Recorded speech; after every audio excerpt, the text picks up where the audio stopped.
miembro del padrón de investigadores, es decir, aparte de dar clases también investiga, escribe y está aquí con nosotros también.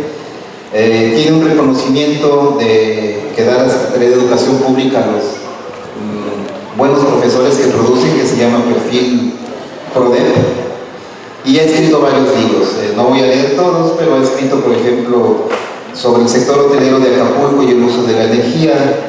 Ha publicado en diversas revistas como La Latinoamericana, El Ambiente y las Ciencias, diferentes capítulos de libros relacionados con el impacto socioambiental de territorios, sobre el desarrollo regional del turismo. También ha impartido diferentes conferencias en universidades del país y de otros países, y pertenece también a un equipo a un cuerpo académico que hacen investigaciones también, y actualmente se desempeña como presidente de la Red Temática de Estudios Transdisciplinares del Galeón, es decir, un grupo de profesores de diferentes universidades donde llegaba antes el Galeón de Manila, o el impacto que tuvo también, ¿verdad?, como aquí en Baja, en Acapulco y en otras partes del Pacífico mexicano. Entonces, como son muchos los temas, y fueron 250 años de ese viaje, de ese barco que salió de aquí, de Barra de Navidad, pues decidimos hacer una red de investigadores para que de diferentes universidades se aborden diferentes temáticas.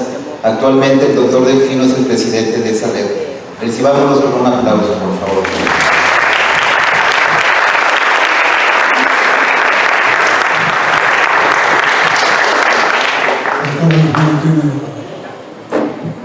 Muchísimas gracias, doctor Denis, y sobre todo quiero agradecer a todos estos jóvenes que, pese a las inclemencias del sol, nos van a dar la oportunidad de establecer una breve, por lo tanto rápida comunicación para que no sientan la inclemencia del tiempo.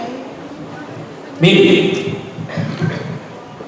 ya lo apuntaba el doctor Jesús Medina, de que varios estudiosos de 5 universidades nos hemos dado la oportunidad de ir tras la huella que ha dejado el Galeón de Manila, no solo por la importancia que ha tenido ese tornaviaje que descubre la ruta de regreso para que a nivel mundial en esa época se empiece a hablar de la globalización económica. Pareciera que este tema es reciente, pero ya desde 1565 se empieza a formalizar lo que es el comercio global. En la mañana ya hablaban de las incursiones de Marco Polo, donde específicamente se estaba comercializando Europa con Asia. Los productos asiáticos eran bienvenidos a la vieja Europa, y obviamente los tesoros de la vieja Europa eran bien recibidos en el continente asiático. Cuando en 1965 se concluye el viaje de retorno por Urdaneta, recuerden en la mañana que se vio la cosa esta de que iba comandada la expedición por Legazpi, dicen el adelantado Legazpi, y era adelantado porque era una persona ilustrada, tal vez en cuestiones de la mar no era tan adelantado, pero para eso estaba el fraile Urdaneta, un hombre importantísimo que en la mañana ya destacaron todas esas cualidades. Este grupo de investigadores, siguiendo la huella del Galeón de Manila, que no solo se remite a esos viajes constantes, a esos barcos que causarían admiración si los viéramos en estos momentos, sino la huella del Galeón de Manila también se encuentra en cada una de las comunidades donde el Galeón de Manila, los españoles en concreto, fueron generando todo un sistema complejo de producción. Hablar por lo tanto, de la población negra y su impacto en el contexto socioeconómico de la Costa Chica de Guerrero es hacer el primer intento de relacionarlo de manera más formal a esa trayectoria de la cual se hablaban por algunos compañeros en torno al viaje o a los viajes que hicieron los galeones españoles. Por lo tanto, hemos organizado una exposición que tiene 4 ejes fundamentales. Yo no puedo hablar de la población negra si no la contextualizamos.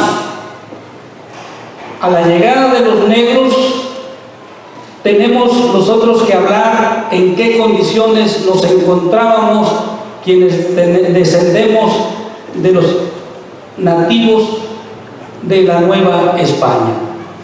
¿Cuáles eran las condiciones en las cuales nos encontrábamos? Hay un capítulo que a mí me parece fantástico en el tomo 1 del Capital de Carlos Marx, escrito en 1857, que ya daba cuenta de cómo estaba la situación en la Nueva España, en el continente americano. A esos documentos del tomo 1 del Capital, si nosotros revisamos las obras de Federico Engels, un contemporáneo de Marx, vamos a encontrar 2 obras importantes que también dan cuenta de la primera situación que quiero bosquejar de manera general para ajustarme al tiempo. Esta primera parte va a hablar, por lo tanto, de cómo estaba organizado la sociedad precolombina a la llegada de los españoles. ¿Cuál era el estadio de desarrollo que tenían nuestros antepasados? Una segunda cuestión que también tenemos que contextuar para hablar de la importancia que ha tenido la población negra, sobre todo en la Nueva España, es precisamente ver a grandes rasgos cómo se encontraba este país que hoy conocemos como España, cómo estaba dependiendo su economía de toda la Europa, cómo estaban también sus vecinos, los portugueses, que fueron los grandes navegantes que en algún momento dejaron huella en toda la América Latina. Para ello, vamos a retomar a un importante autor que en 1979 saca una obra que dice La herencia colonial de la América Latina, de apellido Stanley. Aquí vamos a, en este segundo punto, de manera breve también, hablar de cómo la España, en lugar de utilizar toda la riqueza que se llevó de la América, yo no me atrevo a decir que nos vinieron a robar, ¿verdad?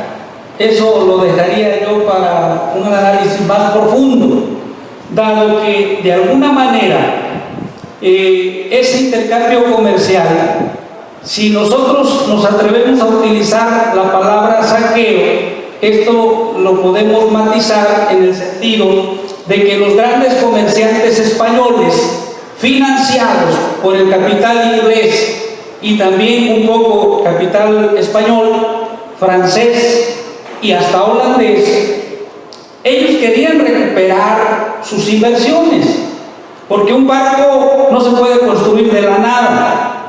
Nadie, a diferencia de los magos, que a veces sacan objetos de la chistera, ¿verdad?, de su sombrero.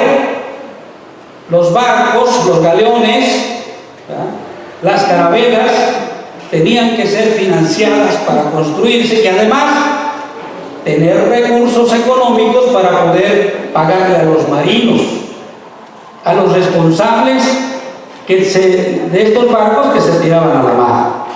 Y esos eran los capitalistas, ¿verdad? Por meses, tener financiamiento para pagarles. Esas inversiones de capital en la vieja Europa no sirvieron, fíjense. Por eso yo decía, yo no puedo hablar de que nos vinieron a robar los españoles. Lo que pasa es que todo empresario cuando invierte quiere recuperar su dinero y aparte tener utilidades, ganancias, ¿verdad? Y en ese contexto, los ingleses, los portugueses y parte de la nueva clase social, que vamos a llamarle capitalistas, querían recuperar sus inversiones. Y esas inversiones pues iban de vuelta en oro y plata, que eran las mercancías más codiciadas en ese tiempo, aparte de las especierías. Bien, un tercer escenario que quiero también desarrollar es a partir de que fueron floreciendo las plantaciones, las minas, de alguna manera con la prohibición que tenían de hacer esclavos a los indígenas, a nuestros naturales, se empezó a importar mano de obra. Y esa mano de obra, pues obviamente que el negro adquiere carácter de mercancía, porque tiene un valor de uso y un valor de cambio, ¿verdad? Y ese valor de cambio en aquel tiempo era 100 pesos, 50 pesos o hasta 400 pesos máximo.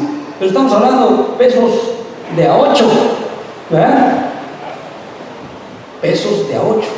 Que yo no puedo decirles la equivalencia en este momento, porque honestamente no la sabría sacar, ¿verdad? Pero hablamos, vean, del promedio en que se vendía un esclavo, que yo estoy siguiendo los escritos de Marx y de Engels para hablar de que tenía un valor de uso y un valor de cambio. ¿Cuál era el valor de uso de la población negra que llegó en ese momento? Se utilizaba su trabajo para desarrollar la producción en las plantaciones de caña, tabaco, algodón y para usted de contar un sinfín de productos agrícolas que eran comercializados. Había un mercado local y el mercado internacional. Por eso Bonialian plantea que todo esto que se da a raíz de los constantes viajes de Galeón de Manila van a detonar un comercio mundial. Bien, y como cuarto escenario, a raíz de que nos hemos reunido varios compañeros de estas universidades, de estas 5 universidades, y aquí destaco el papel de los compañeros de Autlán, los compañeros como también Melchor Orozco, de CUSEA, ¿sí?, de la Universidad de Guadalajara, estamos interesados en ir tras la huella del galeón para ver si podemos nosotros, desde nuestra perspectiva, plantear un producto turístico alternativo que aproveche lo que la maestra Donají en la mañana planteaba, que es la riqueza cultural de la población negra, que nosotros, miren, los que tenemos sangre natural, hemos apreciado tanto que la hemos hecho nuestra. Quien se diga guerrerense y sobre todo habitante de la costa, de las costas, ¿quién no se ha deleitado con los sones de Alteza, con las chilenas? ¿Quién no ha admirado esas danzas que a veces uno cuando las ve no les encuentra el significado? ¿Quién no ha saboreado la comida altamente condimentada de la Costa Chica? Esos parajes que si nosotros hiciéramos un recorrido por la Costa Chica, vamos a ver que tenemos empresarios turísticos de ascendencia afro-mexicana. La mayoría de los negocios están representados por negros. y obviamente con el mestizaje, en algunas partes ya el color se les va aclarando. Ya no podemos hablar de que son negros puros. El marcado mestizaje nos permite ubicar ciertos puntos referentes, como se decía en la mañana, como collante, el ciruelo, el papayo, ¿verdad? Y en Cuaji ya podemos ver un mestizaje donde la piel ya se va aclarando. Incluso el pelo, ¿verdad? Antes la palabra cucuruste, que significa que está chino de más, que ni el agua le entra, ¿verdad? Y entonces observar la forma de cómo el negro, cuando baila una chilena, ese gusto que contagia, al momento de que incluso cuando baila una chilena se pone una botella, no el vasito que tenían nuestros hermanos filipinos en la mañana, una botella pero llena de licor, y empiezan a zapatear, a contonearse, y no se les cae, ¿verdad? Entonces se contagia uno. Por eso yo decía, toda esta cultura, este andamiaje cultural, donde podemos hablar de que el negro ha hecho una mezcla con el indio, con el español, con el criollo, con el chino, ¿verdad? Yo no me atrevo, fíjense, sin faltarle al respeto aquí a mi querido doctor Denis, estudioso, ¿verdad?, de los acontecimientos históricos, yo no me atrevería a decir es que todos eran filipinos, ¿verdad? Cuando también en las mismas Filipinas, cuando llega Legazpi, si hacemos un análisis, hay dos escenarios contundentes. Uno, que diría el viejo Marx en su libro allá por el año de 1857, 58, dice, se encontraban los filipinos en el estadio medio del salvajismo, ¿verdad? No había una cultura como la mesoamericana aquí, donde ya se construían edificios, pirámides, y se llevaba a cabo un cultivo en chinampas, el cultivo del maíz.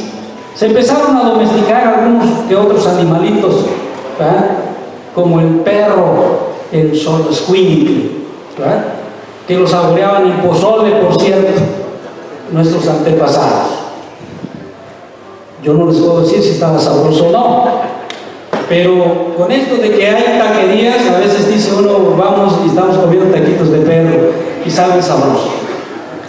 Y entonces, el otro escenario que había en las Filipinas era el que ya los portugueses habían desarrollado. Ya era una zona comercial. Y cuando se hace la narrativa en el regreso, dicen que allá en el mercado filipino, ¿verdad?, ya las mercancías se adquieren de una forma casi dada, es decir, regalada, ¿verdad? Y entonces vean cómo estamos hablando de dos escenarios distintos. En las 7.102 islas,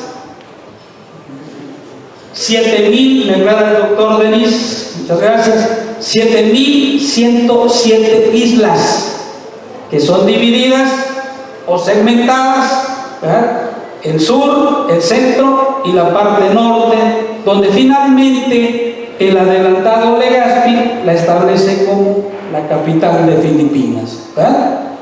Y vean ustedes entonces estos cuatro contextos. El primero, la llegada de los españoles al Nuevo Mundo, encuentran un desarrollo mesoamericano que podemos nosotros hablar del estadio medio de la barbarie.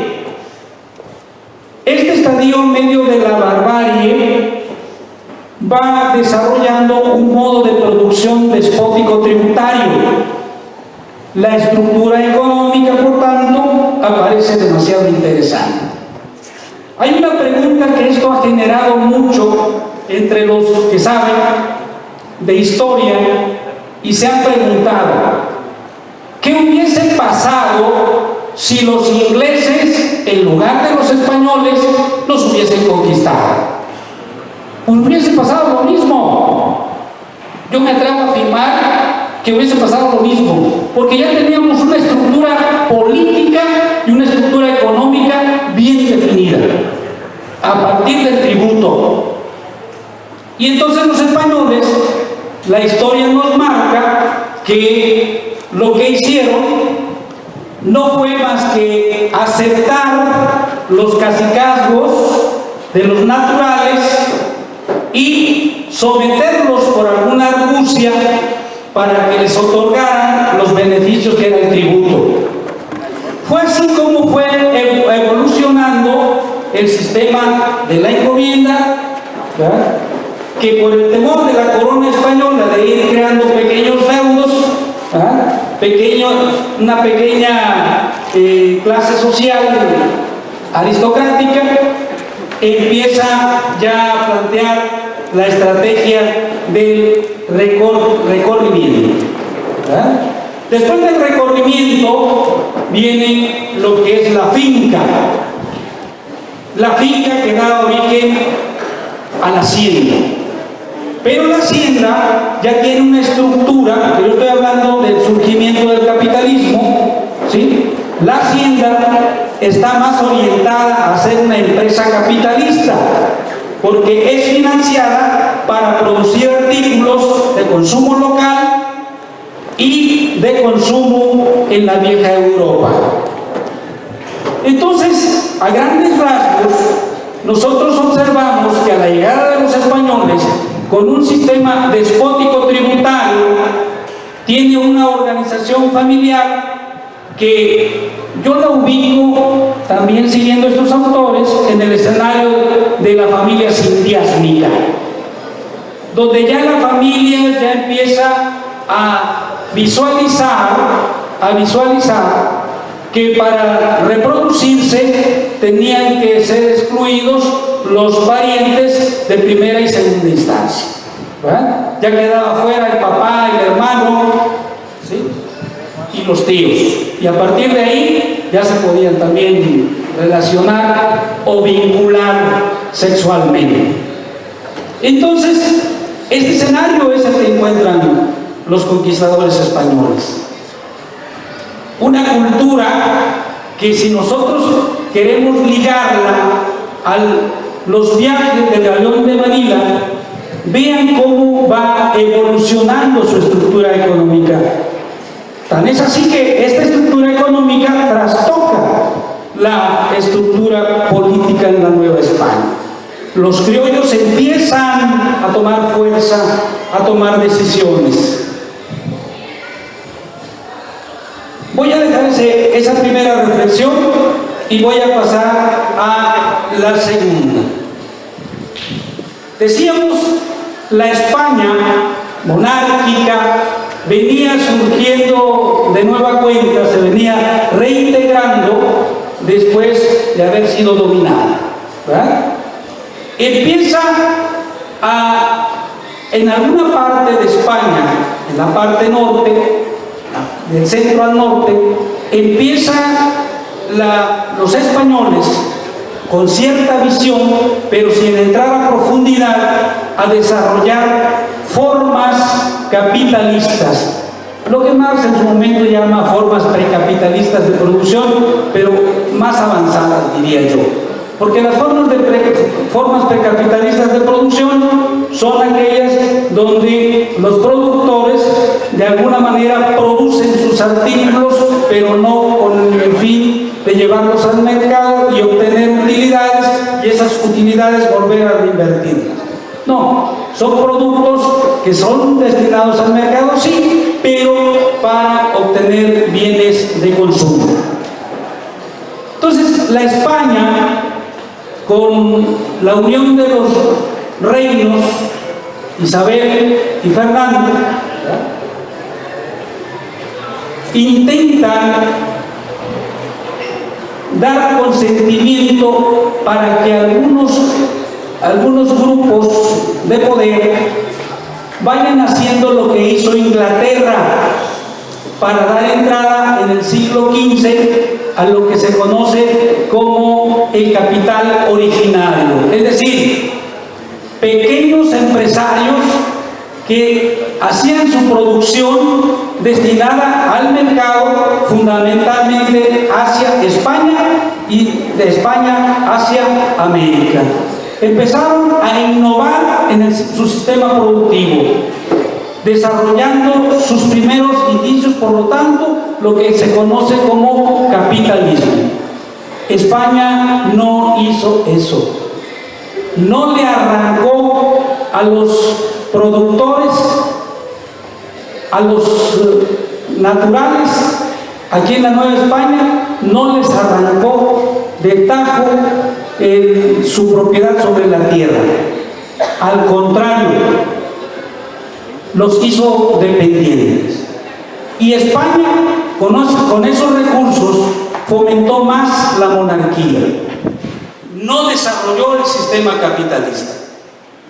Por lo tanto, los recursos que iban de la Nueva España hacia España circulaban de manera tendenciosa hacia lo que nosotros conocemos como Inglaterra.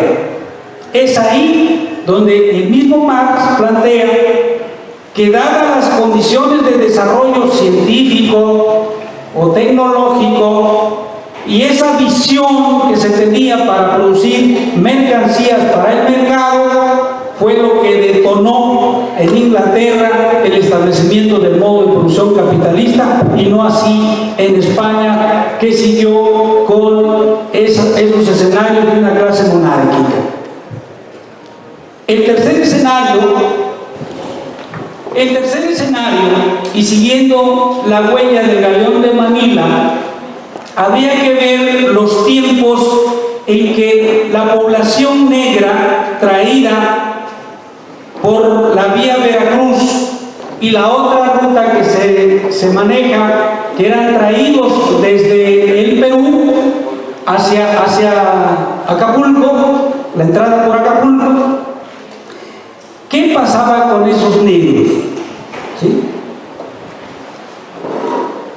¿Cuándo empiezan a sustituir la mano de obra indígena?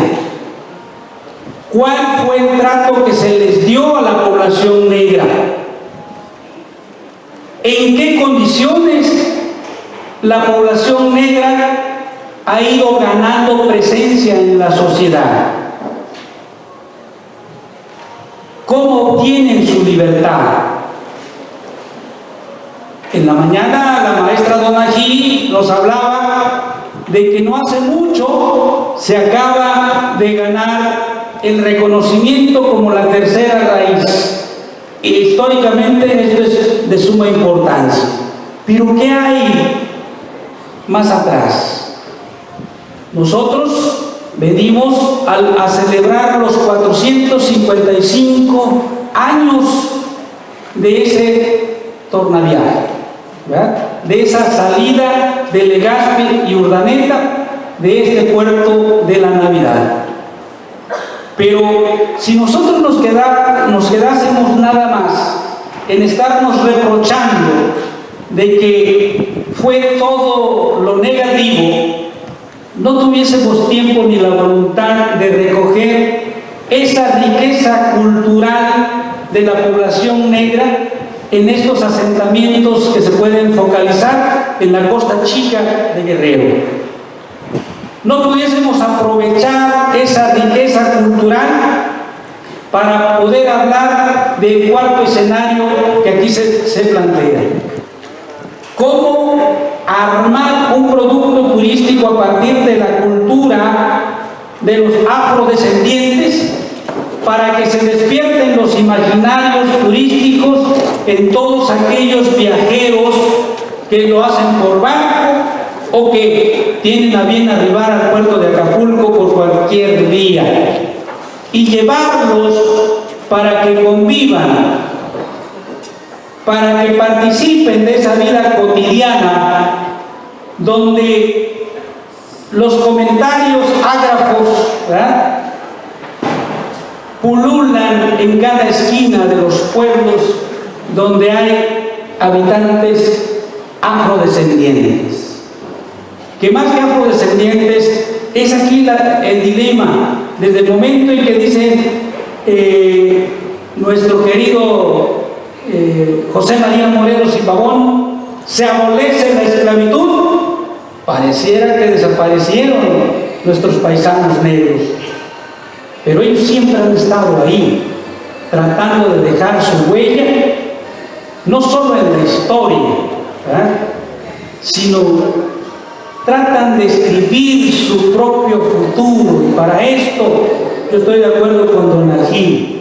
Hay que entender las diversas peripecias que nos dieron identidad, que nos dieron historia.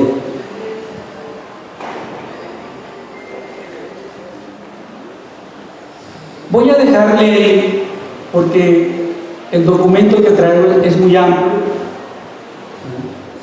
y yo quise hacer esta reflexión porque estoy rodeado de historiadores, tanto a mi diestra como a mi siniestra, de connotados historiadores, que quiero que, si se integran, bueno, ya están integrados, ¿verdad?, si continuamos o le damos seguimiento a los trabajos que yo en un principio empecé con la narrativa, de decir, vamos tras la huella del Galeón de Manila, si unimos esfuerzos, nosotros podemos hacer un producto turístico interesante, llamativo, para que se vayan detonando esos puntos turísticos que ya están a lo largo de la costa del Pacífico, planteándolos en algunos casos como complementos y en algunos otros casos como productos alternativos,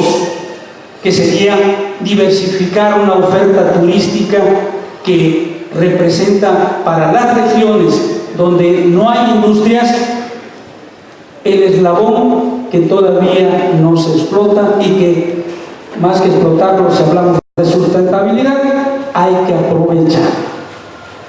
Yo le dejaré ahí, invitando a mis amigos los historiadores, ¿verdad?, a que unamos esfuerzos y que veamos la luz al final del túnel y digamos, no solo hay que congratularnos con festejar los 455 años de ese viaje del Galeón de Manila y su retorno a Barra de Navidad y finalmente al puerto de Acapulco.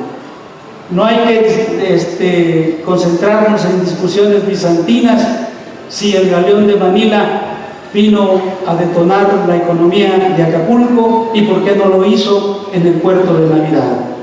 Ya están las cosas y hay que aprovecharlas, sacarles beneficios y plantearlo como una serie de acontecimientos que pueden enriquecer lo que yo he llamado un producto turístico alternativo.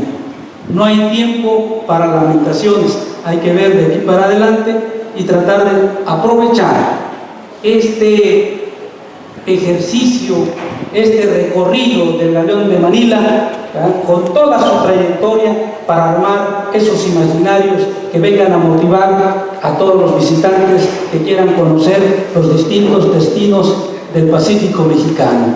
Muchas gracias.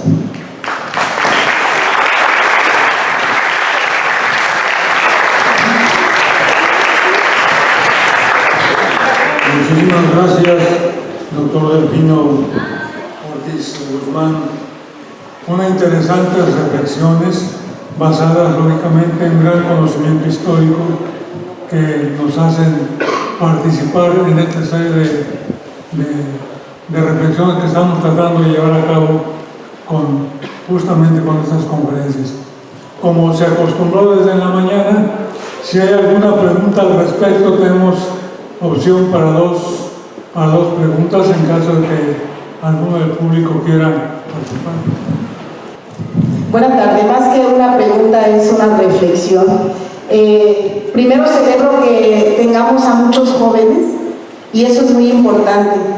Ustedes van a ser los responsables de que esto que se está trabajando aquí, el hecho de que estemos los historiadores, los que conocemos el área de turismo, invitados de Filipinas, ustedes van a tener la oportunidad, como decía el doctor Delfino, que la actividad turística se visione desde la parte sustentable y además con la historia podemos seguir ofertando más actividad turística. Considero que venir desde Acapulco y su servidora desde Zihuatanejo y estar compartiendo aquí experiencias diversas es enriquecedor, pero además todo lo que en la mañana estuvieron compartiendo otros compañeros expertos, la verdad que nos deja más tarea por hacer y realmente es muy importante lo que menciona el doctor. Tenemos que apostarle también a esta parte turística, cultural, donde pues ustedes pueden hacer mucho más importante esta celebración del diario del 455 aniversario. Tenemos que celebrarlo mucho más grande. Buenas tardes a todos. Una pequeña pregunta para la maestra y para el doctor. ¿Cómo visualizan el panorama cultural en la zona Costa Chica con interacción de las personas de descendencia negra, como lo llaman, con la descendencia indígena? Por ejemplo, tenemos municipios como el de Ometepec, en el cual la interacción entre las personas indígenas y las personas negras interactúan al día. ¿Cómo lo visualizan ustedes en estos momentos? Muchas gracias, maestro Fernando. Cuando hablamos de un producto cultural y lo englobamos como un producto turístico alternativo, sin duda, al inicio de mi reflexión, yo dije, no podemos descontextualizar a la población negra de la intervención de la interacción con los indígenas, concretamente los que se fueron a la parte de la montaña. Desde San Marcos, si nosotros conocemos la Costa Chica, desde San Marcos fueron casi empujados, ¿verdad?, hacia lo que es el municipio de San Luis Acatlán, que se empieza allá a considerar como la montaña baja, parte de la montaña baja, ¿verdad? Aquí lo importante es que esa raíz indígena productora de cultura, ¿verdad?, con el ampliado y marcado mestizaje, yo decía, yo no puedo, fíjate, como descendiente de natural, hablo del indígena natural, yo no puedo dejar de vincular mi folclore con el folclore que presenta la población negra en los diversos sitios de la Costa Chica. Porque yo hasta disfruto, ¿verdad?, de una marcada chilena. Empieza el ritmo de la chilena y ya los pies empiezan a moverse, ¿verdad? Esas danzas de la conquista propia de la población indígena y que también adopta la población negra, es para mofarnos de la forma de cómo vinieron los españoles, ¿verdad?, a conquistarnos, a someternos. Hablar de Xochitlahuaca, cuando entras al municipio de Xochitlahuaca hay un letrero que dice bienvenido a la zona musga, ¿verdad? Como que nosotros los naturales marcamos el territorio y decimos a partir de aquí puros musgos. No, en Xochitlahuaca también hay población negra, ¿verdad? que ya se va destiñendo el color fuerte, eso es otra cosa, pero esto es generacional. Hay un vínculo estrecho y por lo tanto el producto turístico cultural como producto turístico alternativo tiene que vincularse con los 3 productos que presenta el Estado de Guerrero al país y al mundo. Taxco como destino ciudad, Zihuatanejo, Iztapa-Zihuatanejo como destino de playa y el más importante, Acapulco, ¿verdad? Debe confluir la mezcla indígena y la población negra. Es un mosaico cultural demasiado amplio. Por eso hablamos de un producto cultural alternativo, vamos a decirlo. Y esa cultura hay que aprovecharla. Esos grandes tejidos, hermosos tejidos de Xochitlahuaca, no son menos que la vestimenta que usan mis paisanos de la Costa Chica. ¿Ah? Esa comida condimentada, si hablamos de gastronomía, hay una disputa de quién es el creador del famoso vaso relleno, ¿verdad? Si la gente de Oaxaca o la gente de Ometepec, la gente de razón, ¿verdad?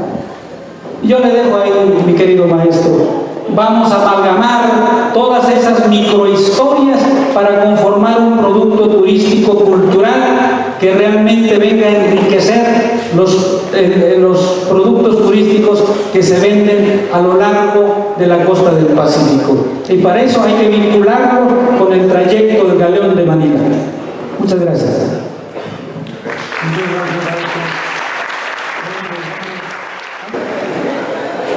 Jóvenes estudiantes,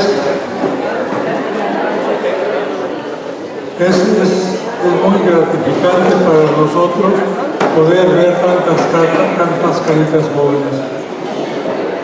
Alguien decía ayer, ustedes no es cierto que son el futuro, son el presente. Entonces, que aprovechen toda la gran experiencia de estas gentes que hoy nos acompañan con tanta sabiduría, con tanto conocimiento que quieren expresárselo a ustedes y no pierden una sola palabra porque todas son trascendentes. Vamos a seguir nuestro programa y en esta vez vamos a presentar al doctor Edmundo Andrade Rono, que él trabaja en Puerto Vallarta, en el Centro Universitario de la Costa, en la Universidad de Guadalajara, que nos va a hablar sobre las leyendas de la nao y el pirataje. Voy a leer una breve semblanza, desde luego que no es todo lo que el currículum del doctor Andrade, pero es una cosa breve que vamos a resumir así. El doctor Edmundo Andrade Romo es profesor investigador titular C del Centro Universitario de la Costa de la Universidad de Guadalajara. Tiene licenciatura en Filosofía y Letras de la Universidad de Guadalajara.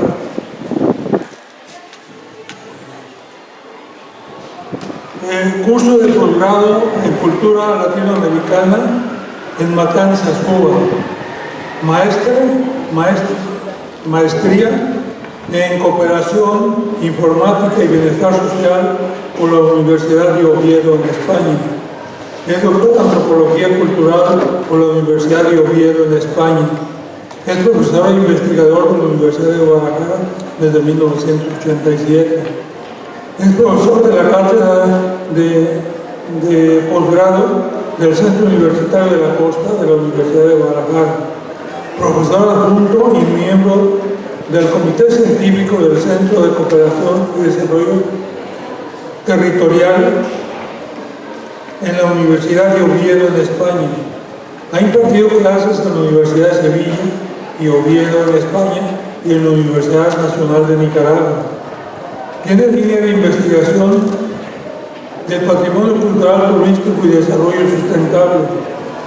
Es presidente de la Red de Estudios del Patrimonio Regional, el PEPADER, desde 1905 a 1910.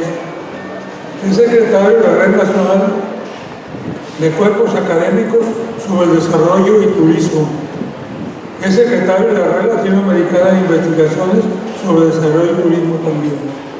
Miembro de la Academia Mexicana de Investigadores en Turismo. Miembro de la Red de Investigadores y Centros de Investigación en Turismo en México. Miembro del Cuerpo de Investigadores de la Universidad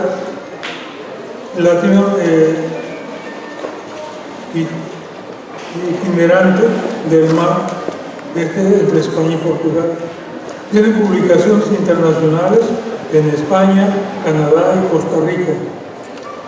Aproximadamente ha publicado 5 libros, 12 capítulos en libros y 20 artículos en revistas especializadas y más de 30 ponencias en congresos nacionales e internacionales. Actualmente es miembro del cuerpo académico consolidado de análisis regional y turismo. Le cedo la palabra a nuestro distinguido huésped, el doctor Edmundo Romo.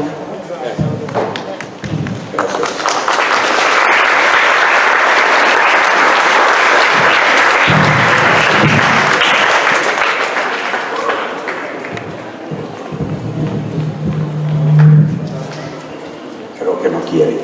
Bien, vamos a ver. Obviamente preparé un PowerPoint, pero como el público ha sido muy inquieto a causa del sol, pues no sé si lo van a poder apreciar. Entonces voy a tener que hacer de otros recursos, me voy a hacer valer de otros recursos, así que a lo mejor me muevo un poco más de lo debido para poder alcanzar a todos y poder hacer de esta pequeña charla algo interesante. Al igual que mis compañeros y lo que se ha dicho aquí, lo más importante que está aconteciendo hoy es la presencia de todos los jóvenes. La verdad es que es muy importante saber que ustedes están aquí. No sé cómo los invitaron. Lo que sí sé es que hasta ahorita se han portado bien y espero que se lleven algo bueno. Hoy vamos a hablar de las leyendas, hoy vamos a hablar de los mitos, vamos a hablar de lo que la gente mayor cree y nos ha platicado. Algunos de ustedes, y me voy a concentrar en la región de la costa de Jalisco. Se me hace que está muy fuerte el volumen, pero bueno, de por sí yo hablo fuerte y luego... la costa de Jalisco va a tener una influencia que es donde nos vamos a centrar precisamente durante 250 años bueno, obviamente hoy estamos celebrando 500 años, pero esta ruta comercial de México con las Filipinas tuvo como un elemento importante el pirataje. Y yo quiero rescatar este punto, a los piratas, a los corsarios. Bien, esto nace de un trabajo de investigación por toda la costa, que es este libro, Voces Regionales, que tiene que ver con construcción de identidad a partir del mito, la leyenda y el relato popular de la costa de Jalisco. Todo lo que nos dijo la gente, pudimos haber leído a los expertos y lo que nos decían sobre el mito y sobre los antecedentes cognitivos y también culturales, pero yo creo también, como se ha dicho aquí, que hay mucha sabiduría en la gente. Y resulta que la gente dice que el chaneque existe, o alguno. ¿Saben lo que es el chaneque? A ver, primero los jóvenes.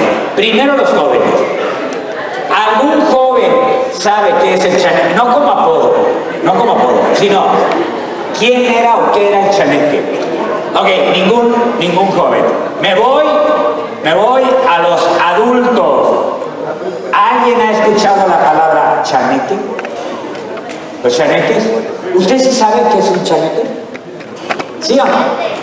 A ver, escuchen por favor. Un duende. Es un duende. Pero ahorita vamos a llegar al duende. Primero, ¿alguien más de manera ya oficial y académicamente me puede decir qué fue un chaneque? Los chaneques. Chaneque. Chaneque. Bueno, Definición de chaneque. definición de chaneque.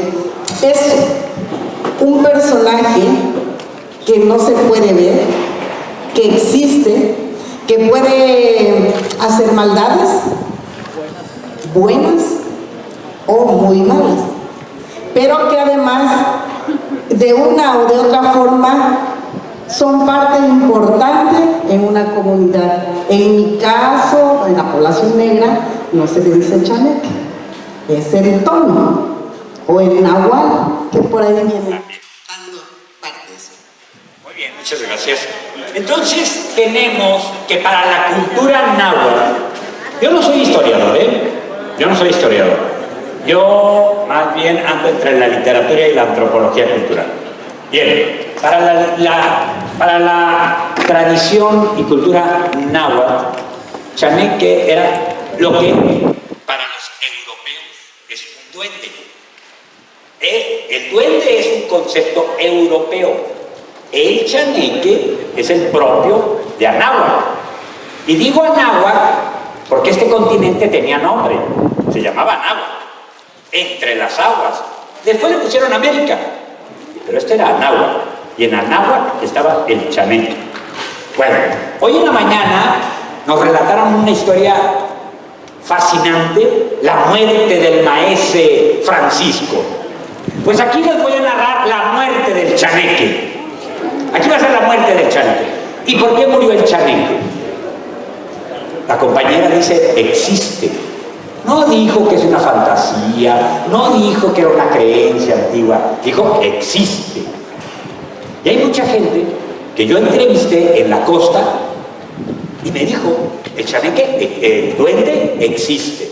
Aquí el problema de mi participación es que yo quise entender en qué momento muere el chaneque y en qué momento llega el duende. Porque la gente de la costa ya no habla del chaneque, habla del duende. Pero ¿cómo es el chaneque? El chaneque es pequeño, oculto, asociado al agua, al bosque, a la parota, a la higuera, dependiendo de la naturaleza de la región. Es travieso, es malvado, pero está en la naturaleza. Ese es el chaneque. Después vamos a ver por ahí una diapositiva donde dicen que el origen del chaneque posiblemente sea por Veracruz y que tenga que ver con la cultura madre, los olmecas. Pero bueno, ahorita vamos a tocar ese tema. Ahorita lo que me interesa es, primero, el chaneque sí existió, vivió aquí, en esta tierra, en este territorio. Pero ahora ya no lo nombramos chaneque, ahora le decimos duende. Y entonces tenemos un problema, porque ahora pasamos de chaneque a duende. ¿Y cómo ocurre este fenómeno? Bueno, esto ocurre a través de un proceso de aculturación, de presencia europea. Ya aquí nos lo han dicho muchísimo, los españoles que, no sé dónde vamos, la que sigue por favor, me voy a venir de repente por acá para estar viendo estas ilustraciones. Bien, lo que tenemos ahí es que precisamente tenemos datos de la presencia de europeos en México. Claro que sí, simplemente la conquista. Pero no es el duende español, que sí lo había, el que tiene las características, al menos de la costa de Jalisco. La que sigue, por favor. Ahí, en esa anterior, nada más lo que estamos diciendo es que hubo pirataje, en la costa de Jalisco también hubo pirataje, y me voy a relacionar con leyendas de aquí, de esta región. Duendes. ¿Aquí han oído de duendes? Eso sí. ¿Sí? ¿Alguno de los jóvenes escuchó que su abuelo dijera que sí existen los duendes? Levanten la mano los que sí escucharon alguna vez, que alguien haya dicho que los duendes sí existen, que son traviesos, que les roban el alma, que hay que hablarles al chingadazo, porque así dicen, hay que decirles de mentadas de madre, hay que regañarlos, hay que... ¿Sí? Eso es lo que pasa. Bueno, vamos a ver, ya, gracias. Algunos todavía, los adultos todavía más. Bueno, resulta que el otro elemento que es importante para nosotros el día de hoy es establecer que hubo pirataje y en la presencia de las embarcaciones inglesas que se enfrentaban a los españoles. Y por aquí en toda la costa de Jalisco, desde Barra de Navidad hasta Puerto Vallarta, al grado que compartimos una leyenda, el Puertas de Oro. Aquí dicen que se hundió, pero en Vallarta dicen que se hundió también allá. Entonces, ¿dónde se hundió el Puertas de Oro? Y luego empezamos a tener el duende en todos lados. Y el otro elemento que quiero tocar aquí es la cueva del ermitaño. ¿Quién conoce la cueva del ermitaño? ¿No? ¿Aquí en Melaque? Digo, en San Patricio, Melaque, no, ahí enfrente. Sí, la cueva del ermitaño. ¿Se han oído hablar de la cueva del ermitaño? ¿Y quién conoce San Patricio? El pueblo. Y el santo. Y el santo. Bueno, vamos a juntar estos elementos y yo, tratando de entender por qué Chaneque muere, terminé descubriendo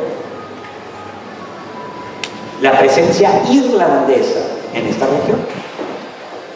Y esta región tiene una presencia irlandesa fundamental. Miren, lo que ustedes están viendo ahí es el proceso de aculturación. Ahí tenemos un problema con la imagen. Con la imagen. ¿Por qué? Porque esos duendes chaneque, vean el letrero de atrás, dice chaneque. Pero vean los tipos de sombrero y son de diferentes representaciones de duendes europeos. Y luego vemos también la caracterización o la imagen de los duendes, pero hay uno atrás que se parece al de Harry Potter, a Dobby, que es todavía anterior al duende europeo, que tiene que ver más con la imagen o la creencia de lo que van a ser la idea griega o los clásicos de esta idea de duende. La que sigue, por favor, para irnos un poquito allá más rápido. Si ustedes analizan, aquí tenemos una parota, una higuera, bueno, es una higuera donde está oculto un chaneque, pero el chaneque ya viene también en los códices, o sea, en los libros venía el chaneque, pero también los mayas tenían a su chaneque y lo llamaban aluxes.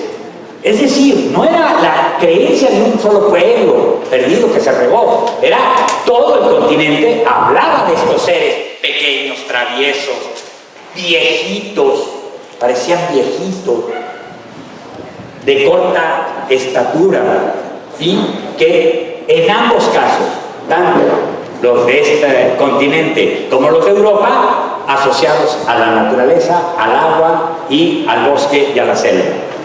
Vean ustedes abajo, vamos a encontrar el duende, que es una idea europea que desde los griegos ya teníamos la idea del duende. La que sigue, por favor. En la que sigue, bueno, me voy a tener que regresar un poquito, pero ahí nos vamos a quedar. Esta lectura, lo que voy a decir ahorita, para que ustedes me vayan siguiendo, es lo que la gente de esta región dice. Gente común y corriente, gente que puede tener estudios o no los puede tener. La única condición es que haya vivido toda su vida en la costa. ¿Y qué decía? Están ahí, no se ven, lo que decía la compañera, están ahí, no se ven. Antes les decían chaneques, pero son duendes y se la pasan haciendo puras travesuras. Aleida Gómez de Cabo Corrientes. Son seres extraños, con medio metro de altura, de orejas grandes y puntiagudas. Además, emitían un sonido muy extraño y feo. No paraban de reír. Ángel Almaraz, en Puerto Vallarta. Son muy traviesos, me hacían muchas travesuras. Son seres o entes nocturnos, a veces de día. Hay diferentes tipos de duendes, dice Alfredo Castillón en Cabo Corrientes. El que se enduenda en un ratito hace mucho. Hay esta idea de que el duende es muy trabajador. Le gusta comer, le gusta divertirse, le gusta jugar, pero le gusta el dinero, le gusta la riqueza. Y la gente cree que aquellos que trabajan mucho y que hacen dinero es porque tienen un duende. En la creencia popular dice, hay un duende porque ese señor nunca se cansa y está trabaje y trabaje y tiene mucho dinero. No hay de otra. Tiene duendes y los duendes son los que están trabajando. ¿Quién ha escuchado esta historia? Bueno, simplemente la idea de Santa Claus que tiene duendes trabajando, haciendo los juguetes, está relacionada. El zapatero, que también había duendes, que le hacían en una noche toda la reparación de zapatos, pero en fin, puso en la mesa una botella de vino, unas copas y una baraja. Iba a trabajar y nunca llegaba cansado. Dice doña Chuy de la Huerta, le puso en la mesa vino, alimento y baraja. Así atrapó al duende. Lo dejó, el duende se emborrachó, comió y jugó y en eso lo agarró. Y luego dice la misma señora, por eso nunca llegaba cansado. Vean ustedes, estos elementos que estamos diciendo, de lo que dice la gente, quizás sus abuelos, los vamos a contrastar con lo que entendemos o lo que nos ha dicho la literatura, en términos muy generales, sobre los duendes. Y la siguiente, por favor, vamos a tener la primera imagen, ojalá la pudieran ver, es el duende clásico o el ser mitológico clásico que es más grotesco, digamos más feo, es más malvado, pertenece a las fuerzas del mal, ¿sí? Y generalmente lo encontrábamos más en Grecia. El de abajo ya es el duende español, por influencia, que vamos a tener, por ejemplo, el trasgo es el español, y la que sigue es la que me interesa. La imagen que sigue, vamos a tener a Leprechaun, el duende irlandés. Ahora, de todos los países, el más creyente de duendes, después de nosotros, son los irlandeses. O mejor dicho, los irlandeses regaron su duende por todo el mundo. Ellos son los más creyentes de duendes. Y este duende, que ahí está muy caricaturizado, pero este duende coincide mucho con la descripción del chaneque. Coincide muchísimo. Y ahora resulta que cuando les pedimos a la gente que dibuje el duende, nos andan dibujando el duende irlandés.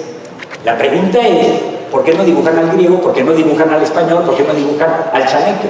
¿Por qué dibujan o por qué los rasgos predominantes de lo que la gente dice tiene que ver con el verde, tiene que ver con la barba? Fíjense, barbado, cuando en México generalmente se es más lampiño.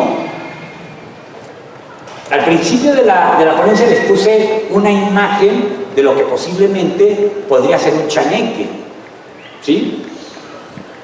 Y sin embargo la gente lo describe como un duende, pero un duende, no cualquier duende, el duende irlandés. Ahora, ¿por qué es irlandés? ¿Por qué tenemos? Y aquí es donde voy a conjuntar rápidamente lo que había dicho. Miren, yo no soy tan historiador, pero me puse a investigar y uno entiende, y aquí nos dirán los compañeros historiadores, uno entiende que si bien el navío, el pirata, el capitán pirata o el corsario, era inglés, su tripulación no necesariamente toda era inglesa. Y ahí se van las clases. Y entonces el irlandés, que siempre ha estado oprimido por la parte inglesa, entonces era el de más bajo rango. Y la gente más popular, en este caso los irlandeses que estaban en barcos ingleses, pues tenían un bagaje cultural mucho más amplio y ahí tenía cabida, uno, el duende, y tenía cabida en su fe su santo patrono, que era San Patricio. Luego tenemos aquí, que ustedes conocen perfectamente, la cueva del ermitaño. Es muy poca la información que se tiene, pero se dice que había 1 o 2 habitantes, que uno se llamaba Patricio, que había una cruz cristiana y que había un tesoro. El tesoro muy relacionado con los duendes, pero también con el pirataje, todo se junta. Un ermitaño que vive en una cueva. No puede ser, y aquí ya empiezo yo a entrar a la recta final. Y como soy de letras, pues no me queda para salir de este atolladero más que hacer un pequeño cuento o una explicación llena de ficción. En uno de esos combates entre la Nao de China y todos los piratas famosos que atacaron porque querían toda la riqueza que se cargaba, en un combate de esos, fíjense, en Puerto Vallarta hay una playa que se llama la Playa de los Muertos, y la leyenda dice que es todos los muertos de un combate de piratas que luego todos mueren en alta mar y luego las olas se trajo a todos los muertos. O sea, otra prueba de que esto que estoy diciendo no es tan fantasioso, que sí existieron combates, que sí hubo muchos muertos, pero debió haber habido al menos un náufrago. Un náufrago. Y no era el capitán del navío, era un pequeño pirata que venía trabajando en un barco inglés. Ese vino, nadó como pudo y llegó a esta zona de Melaque, Barra de Navidad. No conocía a nadie, tenía problemas, era pirata, tenía que esconderse, agarró la cueva, sus creencias, y empieza a esparcirse esta idea del duende más irlandés, porque si la conquista fue por españoles, ¿qué tienen que estar haciendo los duendes irlandeses? Ciertamente hay una influencia celta al norte de España, y esto pues puede traer la influencia irlandesa de alguna manera. Y por otro lado, no hay ninguna explicación hasta ahorita, y no me he dedicado a buscarla, pero no hay ninguna explicación cierta que nos convenza. Cuando no hay una es porque hay muchísimas también, porque necesitamos tener la explicación, pero convincente o científica, que yo sepa. Hasta ahorita ya me lo dirán. Voy a aprovechar esta visita. ¿Por qué le pusieron San Patricio a este pueblo? Que es un caso atípico en todo México, porque es un santo irlandés. Acá no teníamos la devoción. Los españoles no iban a permitir un santo irlandés. Sí, con mucho gusto. De hecho, en el templo está un timón. ¿Cómo se llama el timón del barco? Lo tienen en la iglesia de San Patricio. Lo están relacionando con marinos y con embarcaciones. Claro. Bueno, entonces, ¿qué pasa?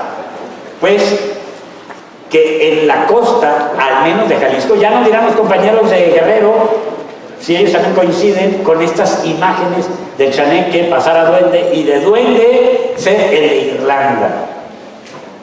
Pero en el caso de la costa de Jalisco, y toda la costa de Jalisco, se coincide con un tipo de un ser, un ente fantástico, mitológico, llamado duende, con atributos irlandeses.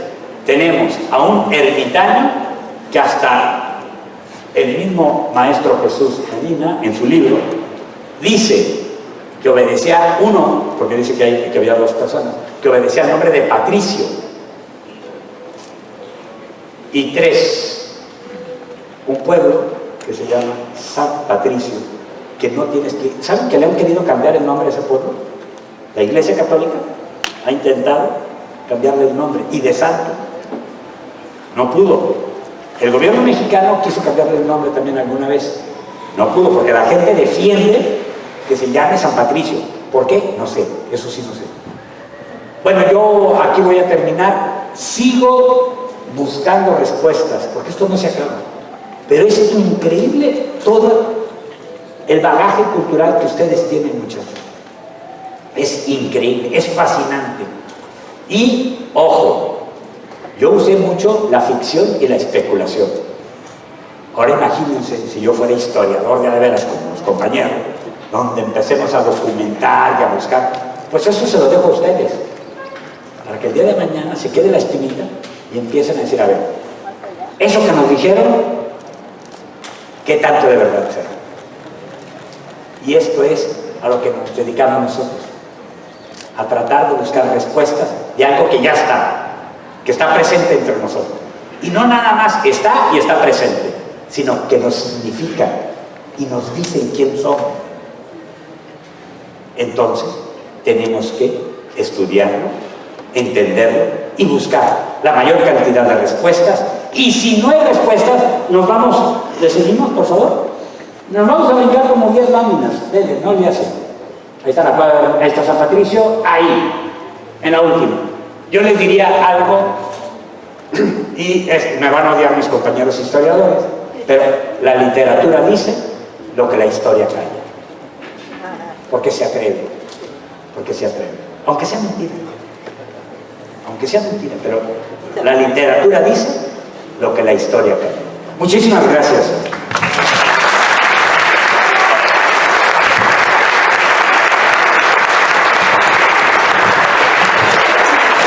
Muchísimas gracias al doctor Edmundo Andrade Romo por esas magníficas reflexiones. Yo le preguntaría, esas investigaciones tan minuciosas, ¿no será que usted también tiene duendes? Que me ayudan los duendes. Me ayudan los duendes. ¿Hay alguna pregunta, alguna reflexión, Marco? Más que una pregunta, dos comentarios. En el norte del estado de Jalisco también hay un personaje mítico que quizá tenga un parentesco con los chaneques, y ese se llama el Chan del Agua. Parece que procede el Chan del Agua de la zona de Tlaxcala, pero el Chan del Agua, fíjense bien, sobre todo los estudiantes, es un personaje mítico, excepcional y muy curioso. Está relacionado necesariamente con el agua. El Chan del Agua era un ser mítico de tamaño normal, que era mitad pez, mitad ser humano. Hagan de cuenta que sería una sirena, pero masculino. Entonces, este pez, hombre, vivía debajo del agua, en cuevas que realmente eran una cosa fantasiosa, llenas de luces, y las luces las provocaban precisamente piedras preciosas que en la cueva iluminaban todo el ambiente. Entonces, estos chanes del agua que habitaban en los pantanos y en las lagunas tenían una característica muy curiosa, que se dedicaban particularmente a capturar jovencitas, como ven, capturaban jovencitas y normalmente eran para hacer las suyas, o sea, violentarlas sexualmente y normalmente preñarlas. Y hay un dato extraordinariamente curioso. En el siglo XVIII y en el siglo XVII, en los padrones parroquiales de Lagos de Santa María de los Lagos, entonces actualmente Lagos de Moreno, aparecen registrados muchos hijos del Chan del Agua. Algo increíble. Parece ser que es mítico aquello, pero es una realidad constatable en los archivos parroquiales. Hay hijos del Chan del Agua. Entonces, este ser mítico pudiera en cierta forma estar emparentado con el chaneque. Inclusive tienen posiblemente las mismas raíces lingüísticas, ¿verdad? Chan y chaneque, pues debe de tener algún parentesco. Y otra cuestión que a mí me ha dejado todas estas reuniones y estas reflexiones, que particularmente también las quiero compartir, aparte con mis compañeros, con los jóvenes, es lo siguiente: el problema y el fenómeno que no se ha mencionado aquí de la migración y de los migrantes, tanto españoles como una segunda etnia que conforma a nuestra raíz nacional, como con la de los negros y de los filipinos. Hay dos tipos básicos o tres tipos varios de migrantes. Hay unos migrantes que lo hacen por su propia voluntad, van de aquí a Estados Unidos o van de aquí a Europa, América del Sur, y a la inversa del viejo continente vienen muchas gentes a migrar, a residirse en esta región. Hay otros migrantes que lo hacen por necesidad, normalmente por necesidad económica, y nosotros y ustedes tienen normalmente, casi no habrá ningún joven de los que están escuchándonos que no tenga un pariente bracero viviendo en Estados Unidos. Esos también son migrantes. Y otros migrantes forzados fueron los negros que se trajeron vendidos de una manera infame, que eran capturados también de una manera infame en el continente africano y eran vendidos y traídos a América para ser explotados. Esos también fueron migrantes. Actualmente se habla mucho del fenómeno y del problema de la migración, y la migración puede ser voluntaria, económica, forzada y excepcionalmente por otros motivos culturales, alguien que va a estudiar, qué sé yo. Pero entonces ese fenómeno de la migración deja como una secuela muy importante, algo que traen los migrantes o que llevan los migrantes del lugar de donde son originarios al lugar a donde migran. Llevan costumbres, normalmente buenas, excepcionalmente malas, pero normalmente las costumbres que llevan los migrantes del lugar de donde son al lugar en donde van a residir son un elemento social y cultural extraordinario, enriquecedor de la cultura y de los conocimientos de los pueblos. La gente que recibe influencia negra en América recibe una influencia cultural de excepción, porque nos traen alimentos, nos traen aspectos de cocina, nos traen costumbres y nos traen también sistemas de trabajo curiosos. De aquí a Filipinas, de Filipinas para acá, llevamos nosotros plantas, costumbres y sistemas de trabajo que allá desconocían. Y a la inversa, de Filipinas trajimos nada menos que los cocos, fíjense nomás. ¿Quién se pudo imaginar que pudiéramos haber traído cocos a establecer a Filipinas? Pues es un aspecto de cultura maravilloso que nos traen los migrantes. Igual, los migrantes mexicanos que van a Estados Unidos llevan costumbres extraordinarias, y aunque digan ciertos burros que no, ya voy a acabar. Ciertos burros gobernantes del país del norte que no, llevan a Estados Unidos elementos enriquecedores de la cultura norteamericana. Perdón que me extendí y me van a disculpar y me ponen cero en el último, por favor. Muchas gracias. Bueno, que ya lo había leído en algún lugar, en algún documento, pero mi padre me contaba que frente a la costa de Guerrero, entre los límites de Guerrero y Oaxaca, había precisamente ese dichoso barco Puertas de Oro. Y entonces, ¿qué hace el barco Puertas de Oro por aquel lado de Oaxaca, no? Era algo que mucho me compartía mi padre sobre ese barco, y ahora resulta que ando acá y el barco es de acá. Está interesante, muy interesante. Gracias. No cabe duda que todos los acontecimientos históricos están vinculados, y aquí habría que disputar la paternidad de ese barco de oro. Bien, yo quisiera retomar la última, la participación del licenciado Alfredo Moreno, interesante por cierto, porque precisamente estamos hablando de un producto turístico alternativo que tiene que ver con la conformación de una cultura universal. Y esto también, insisto, es importante porque ya los gustos y preferencias del turismo han cambiado. No solo priva la idea entre los empresarios turísticos de hacer sus empresas más sustentables, no por gusto, porque lo que le interesa al empresario es obtener su ganancia, ¿verdad? Lo demás sale sobrando, que si se agotan las materias primas ya veremos qué hacemos después. Pero lo que interesa es la utilidad. Sin embargo, los gustos y preferencias de los viajeros van cambiando y se va orientando más hacia la cuestión cultural. Vamos aprovechando los recursos turísticos desde otra perspectiva. Y esos recursos turísticos, ¿verdad?, son aquellos que se generan por el propio interactuar de los pueblos.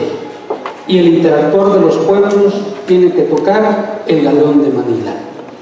Y dicho esto, yo quiero señalar lo siguiente, lo que decía el maestro doctor, ¿verdad? El mundo para los amigos. Así es. En relación a que nosotros, los que no somos historiadores, porque yo debo reconocer también que no soy historiador, pero me gusta escudriñar la historia para, desde mi perspectiva, impregnarle un colorido para que sean los historiadores comprometidos de que vayan subsanando esas pequeñas lagunas, como las que se presentan a manera de anécdota, de donde encalló o naufragó, ¿verdad?, el Galeón de Oro. Entonces los historiadores tienen que hurgar de una manera científica, con documentos en mano, con evidencias en mano, con el método, tomando en cuenta pues, el método científico, esos argumentos para ir rellenando esos pequeños espacios que los que no somos historiadores manchamos de colorido, ¿verdad? Eso es importante. La otra, que tiene que ver con lo que expuse hace rato, es de vital importancia de que, por ejemplo, esta disertación del doctor Edmundo plantea pues el reto de que conjuntemos esfuerzos para que el estudio del Galeón de Manila realmente, ¿verdad?, vaya a terminar en un producto turístico que amalgama todas estas historias. Y yo termino con esto, compañeros.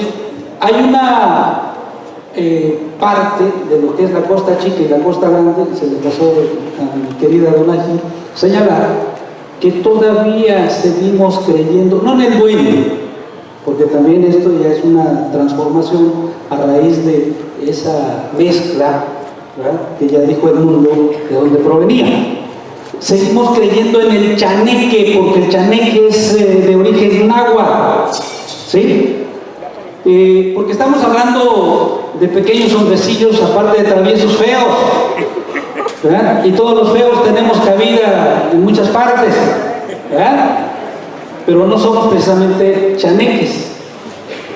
Pero sin embargo, en la Costa Grande está muy asentado esto, y se asienta porque cuentan las mamás, en este caso las mamás, que los niños cuando están huidos es porque los jugó el chaneque, no les gustó cómo el niño respondió a sus estímulos y los golpea en las rodillas para ponerlos huidos, ¿verdad? Y entonces, hasta les advierten a las mamás jóvenes: no dejen que sus hijos se vayan a jugar cerca de un pozo de agua donde esté un árbol de paraíso. No sé cómo se llama aquí, ¿verdad? Un árbol de paraíso, porque ahí dice está el chaneque, ¿verdad?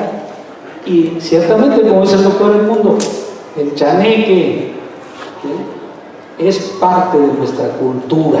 Y con eso termino, mi querido doctor. Muchísimas gracias. Muy amable,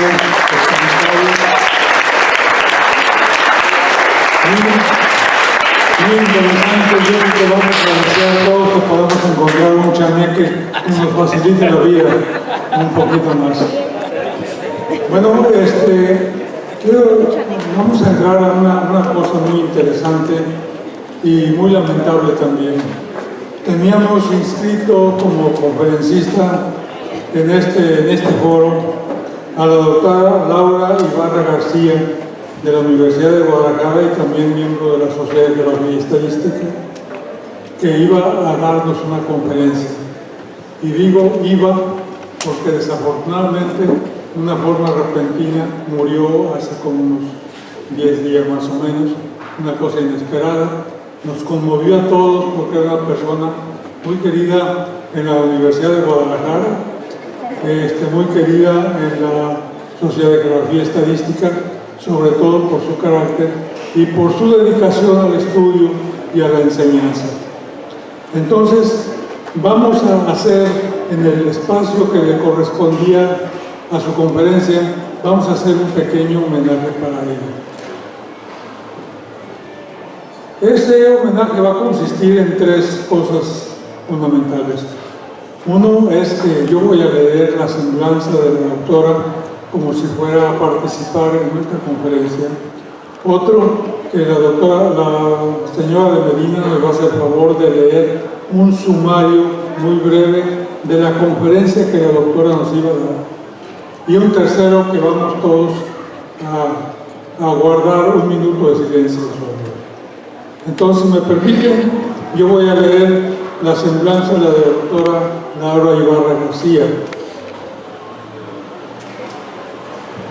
Ella nos iba a hablar un dato muy importante que nos decía que había encontrado sobre el comercio de la Nueva España y Filipinas según un alemán del siglo XVIII.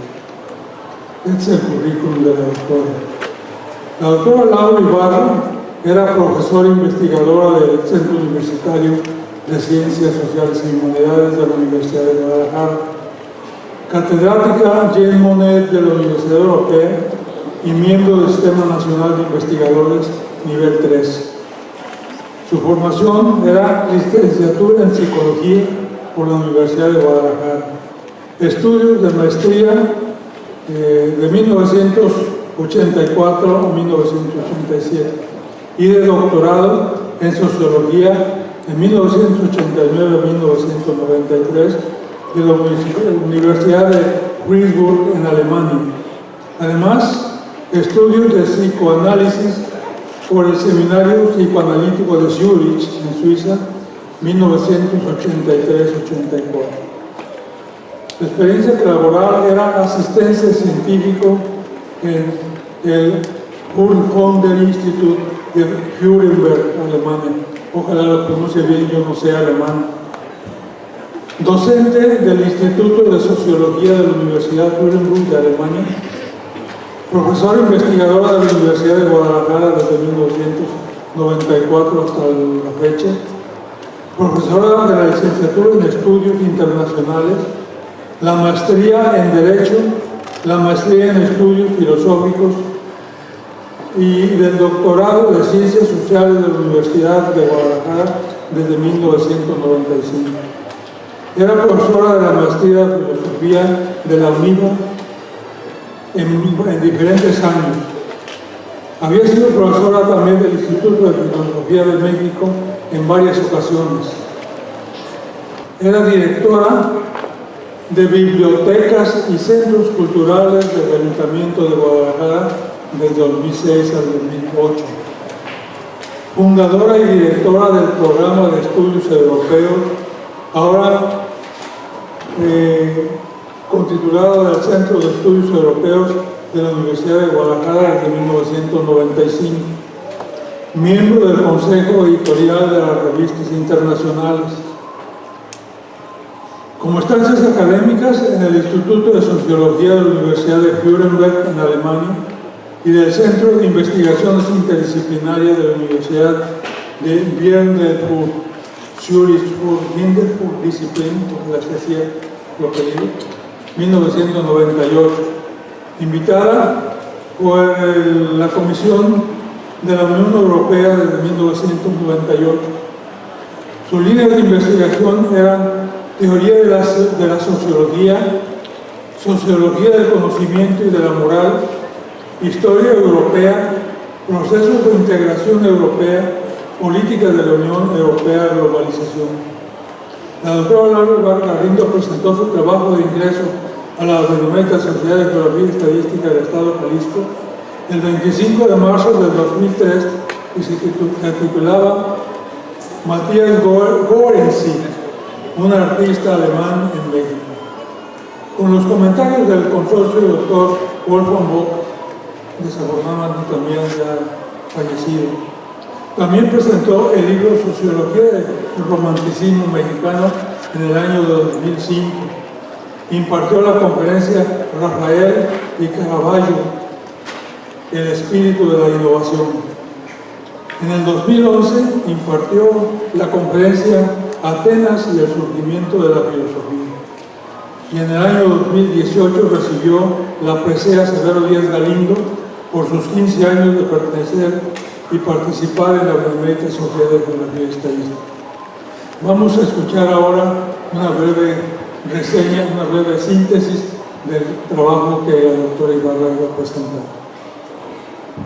Sí, buenas tardes. Yo agradezco la oportunidad de que a través de mi voz conozcan el resumen de la ponencia de una compañera universitaria ya lo leyó el doctor Denis, una amplia trayectoria académica y voy a hacer lectura de la misma.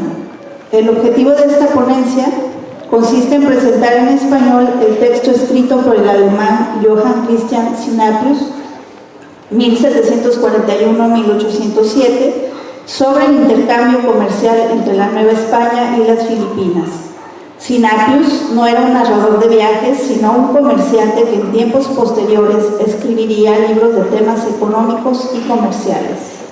El documento fue publicado originalmente en Dresde en 1763 con el título Completa descripción del comercio español que se realiza entre la ciudad de Manila, en la isla filipina de Luzón y el puerto de Acapulco, en la costa mexicana.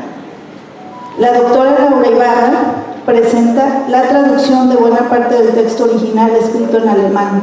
Con el fin de darle claridad, la doctora añadió algunos comentarios, aclaraciones e información adicional.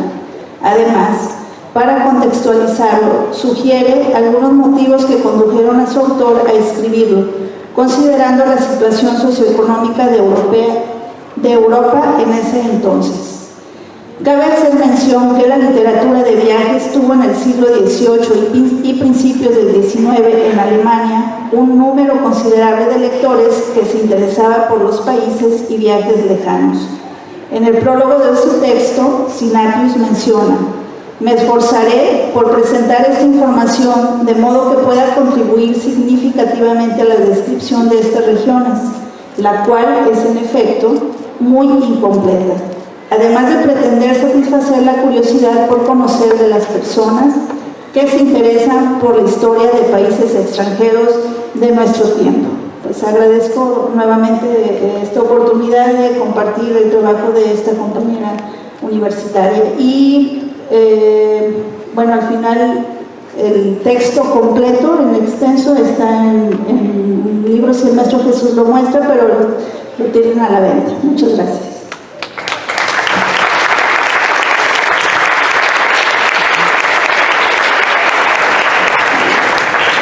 El texto completo forma un capítulo del libro que escribió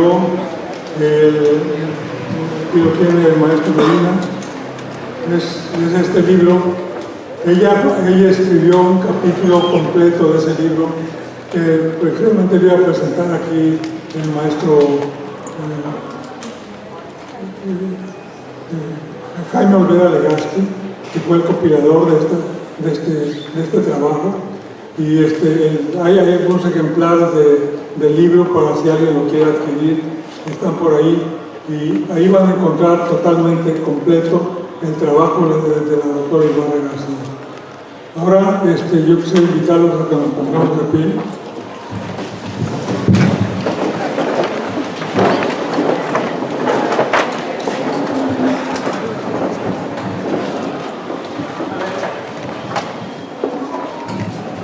Vamos a guardar un minuto de silencio.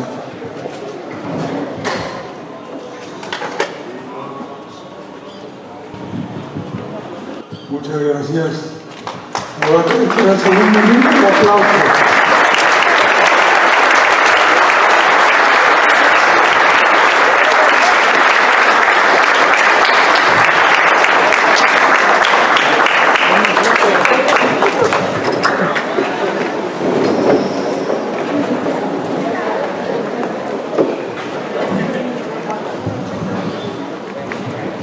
Vamos a pasar a la última conferencia de esta sesión de la tarde, que nos va a hablar el maestro Jesús Donaciano Medina García sobre el Galeón de Manila, impulsor de la oferta turística y cultural.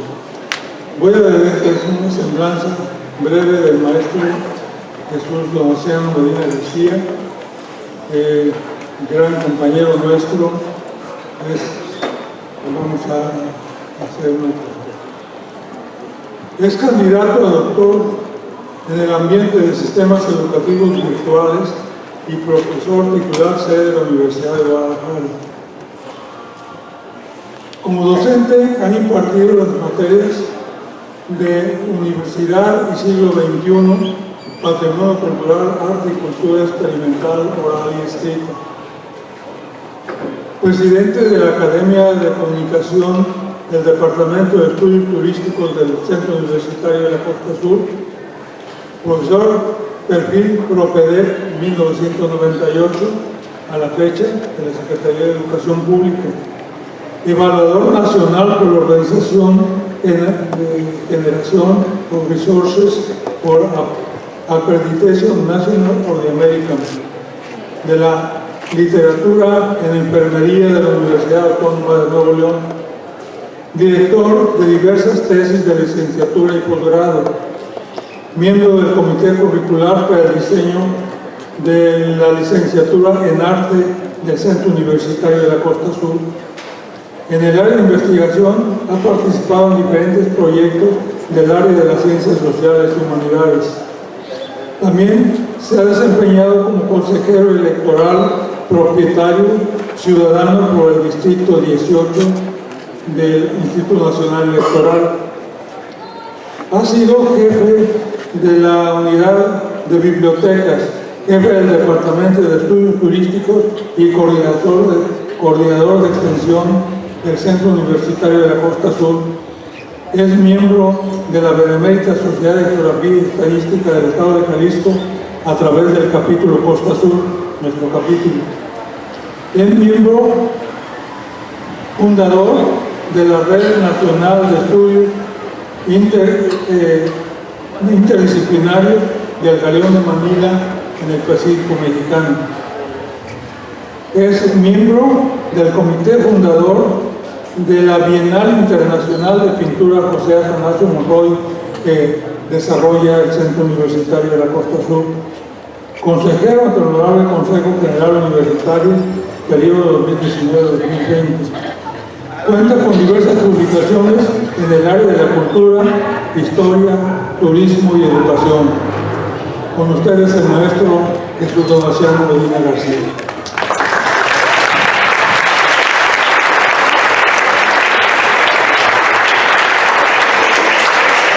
Muchas gracias.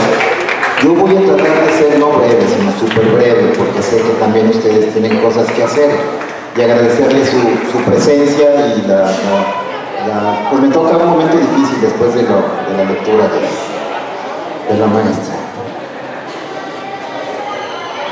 De lo que en la mañana inició este programa en el Malecón para los jóvenes que no pudieron estar ahí, con distinguidos historiadores y con temas muy importantes, porque como ustedes saben, este galeón llamado de Manila o Nao de China, pues duró 250 años esa ruta, ¿verdad? Entonces generó un intercambio comercial que para muchos es como los inicios de la globalización. Algunos estudios así lo están tomando, ¿verdad? Como allí inicia la globalización porque puso en contacto a 3 continentes, Asia, que no solo eran Filipinas, China, Japón, la India, etc.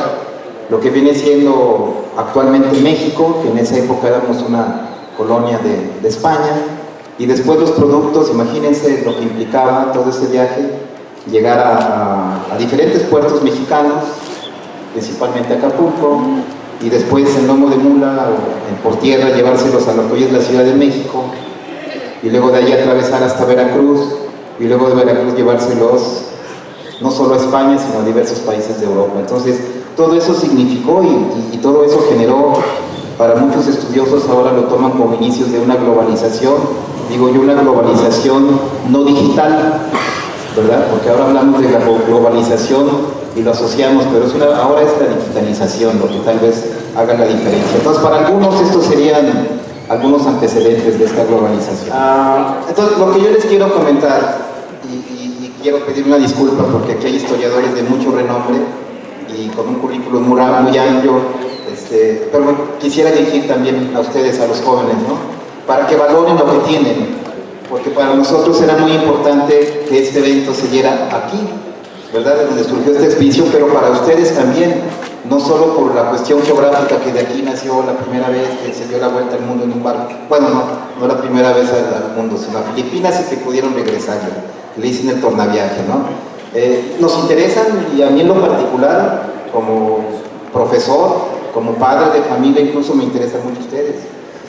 Y entonces nosotros lo que queremos es que conozcan un poco más de esta historia, porque hemos dicho en diferentes lugares que playas en el Pacífico mexicano hay muchas y muy bonitas, ¿no?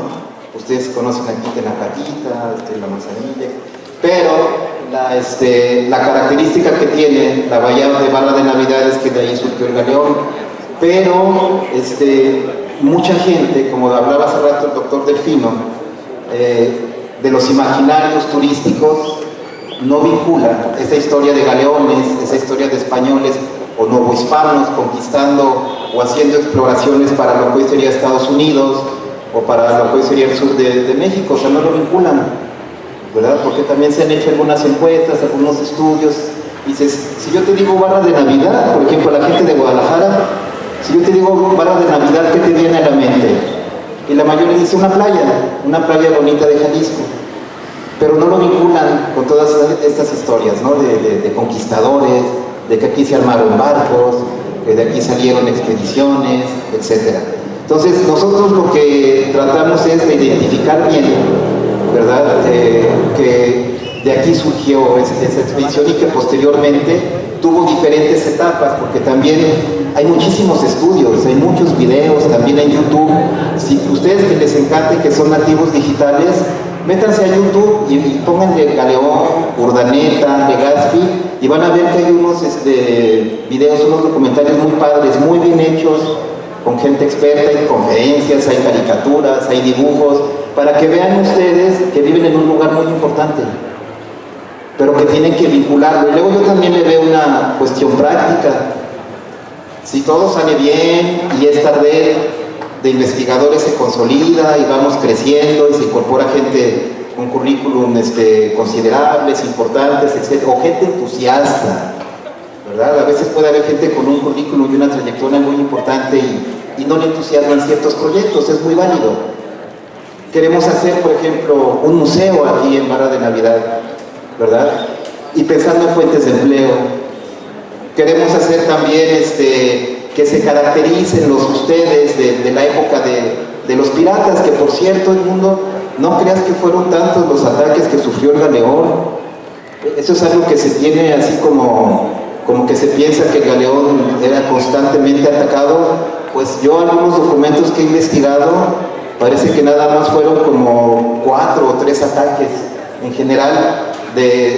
Imagínense, en 250 años, en algunos datos dicen que fueron 108 o 110, varía el número, naves, galeones que lo transitaron, ese océano enorme, ¿verdad?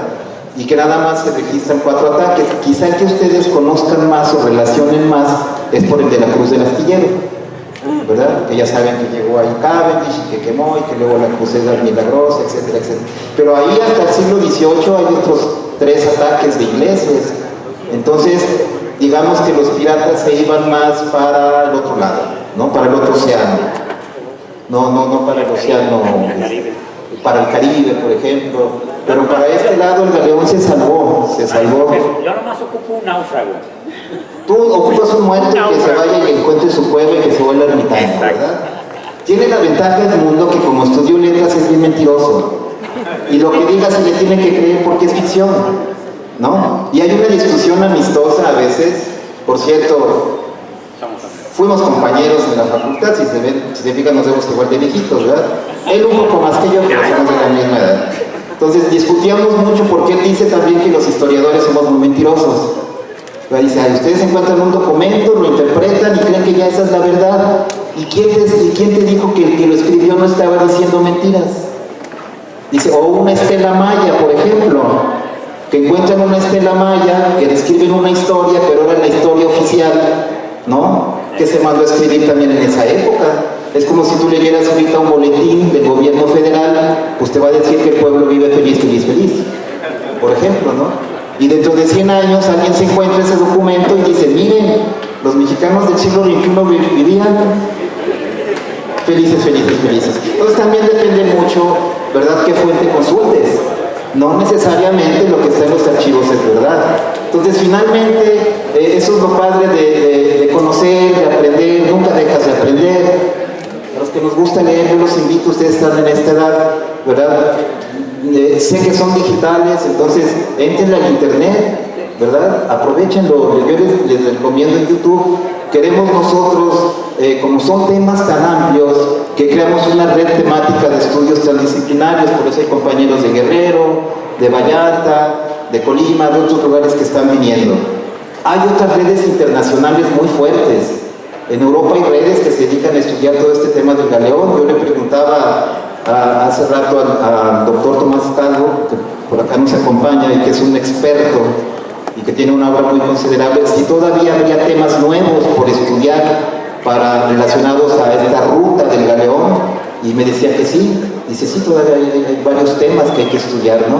Entonces, nosotros humildemente, ¿verdad?, llevamos 2 años con una red temática de estudios transdisciplinarios del Galeón de Manila.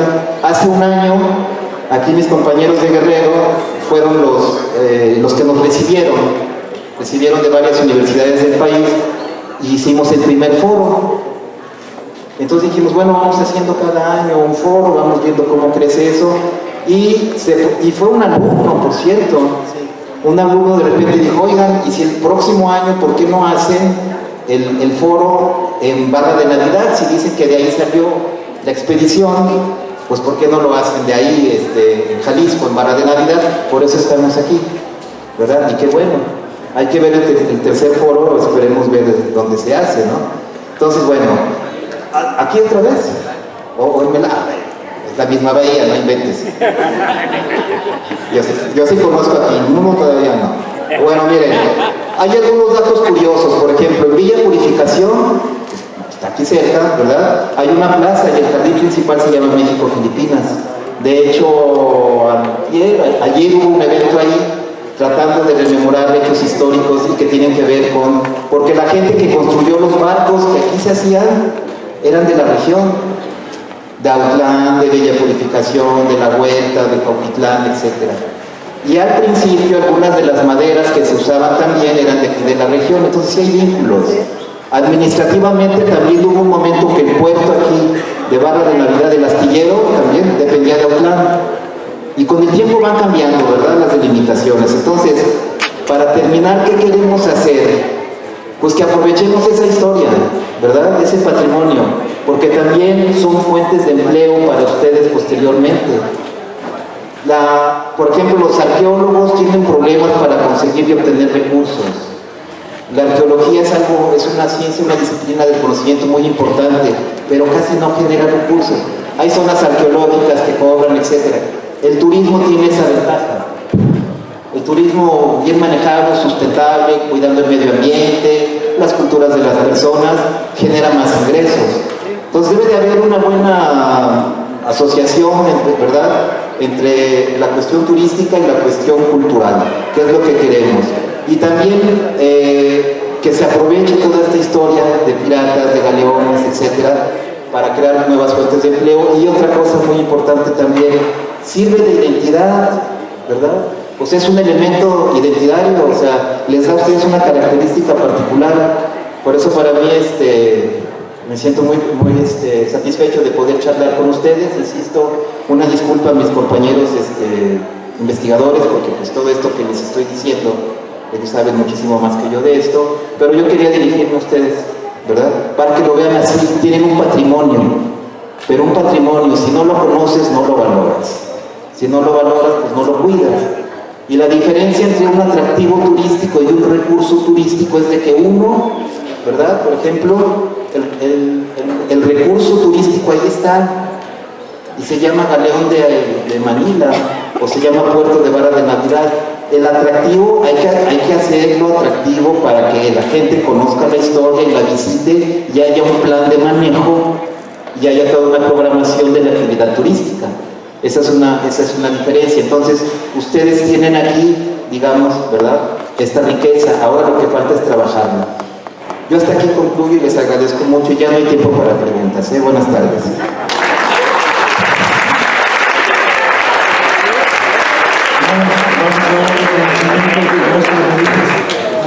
Que no sea bueno. No.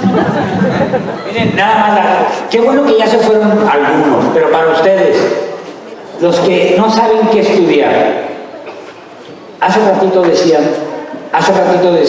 el maestro, el doctor Delfino, hay mucho vestigio en el mar. Yo ahorita decía de arqueología, una área que pueden aprovechar, y si les llegara a gustar, arqueología subacuática. En México urge desarrollar la arqueología subacuática. Entonces, porque luego estamos pensando que estudiar y nos vamos a las de siempre. Ahorita pueden pensar, investigar todo esto de arqueología subacuática. Y la otra, hay que ponernos de acuerdo con el Puertas de Oro, porque con el ceviche nos pasó, nos andábamos peleando si Acapulco o Vallarta, y resultó que era de Perú. Entonces no lo perdimos. Bueno, es todo. Gracias. Por favor. Vamos a aprovechar como cosa final entregar un reconocimiento a los que esta tarde han participado con su conocimiento en este bonito foro. Voy a pedirle a la señora Melina que nos haga favor de leer el texto. Voy a dar lectura al texto de la constancia en el marco del 455 aniversario de la expedición México-Filipinas. Se extiende la presente constancia a Dr. Edmundo Andrade Romo por su participación con la ponencia Leyendas sobre la nao y el pirataje en Barra de Navidad, Jalisco, del 21 al 23 de noviembre del 2019. Firman alcance la doctora Lidia Victoria Oliver Sánchez, de la Comisión Académica, el licenciado Fernando Martínez Guerrero, presidente municipal de Cihuatlán, Jalisco, y el doctor Nabor Denis Domínguez, de la Comisión Académica.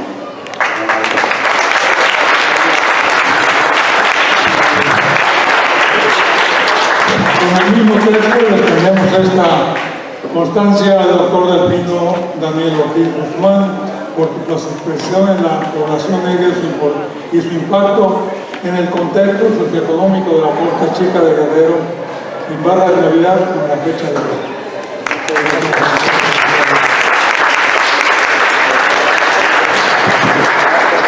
Que nuestro compañero y consorcio, el maestro Jesús Donaciano de Vida García, con el tema El Galeón de Manila, impulsor de la oferta turística cultural en Barras de Navidad, también con la fecha.